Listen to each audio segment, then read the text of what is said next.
आप CRPF central reserve police force का हिस्सा है या सीआरपीएफ भर्ती की तैयारी कर रहे हैं तो ये खबर आपको जरूर सुननी चाहिए। अगर इस सरकारी नौकरी में रहते हुए आपसे गलती हुई तो आपको सजा के तौर पर कंपलसरी रिटायरमेंट दिया जाएगा, यानी आप सीआरपीएफ जॉब गवा बैठेंगे। सुप्रीम कोर्ट ने सीआरपीएफ के उस नियम को बरकरार रखा जिसमें यह प्रावधान है कि सजा के तौर पर कंपलसरी रिटायरमेंट दिया जा सकता है।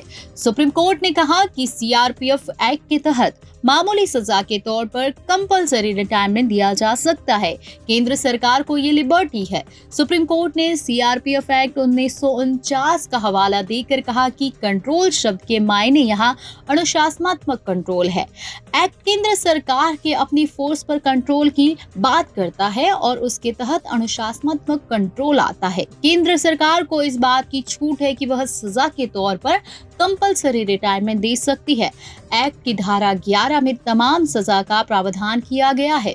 मौजूदा मामले में सीआरपीएफ के एक जवान को सजा के तौर पर कंपलसरी रिटायरमेंट दिया गया था। उस पर आरोप था कि उसने अपने साथी के साथ मारपीट की है।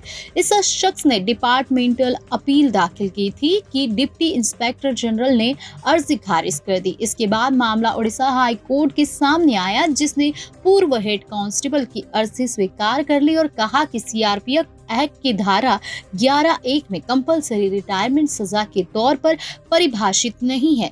इसके बाद केंद्र ने हेड कांस्टेबल को प्रतिवादी बनाते हुए सुप्रीम कोर्ट का दरवाजा खटखटाया। सुप्रीम कोर्ट में केंद्र ने कहा कि एक्ट में सजा के तौर पर कंपलसरी रिटायरमेंट का प्रावधान है। सुप्रीम कोर्ट ने केंद्र की बात स्वीकार कर कहा कि हेड कांस्टेबल को जो सजा दी गई है उसमें दखल की जरूरत नहीं है।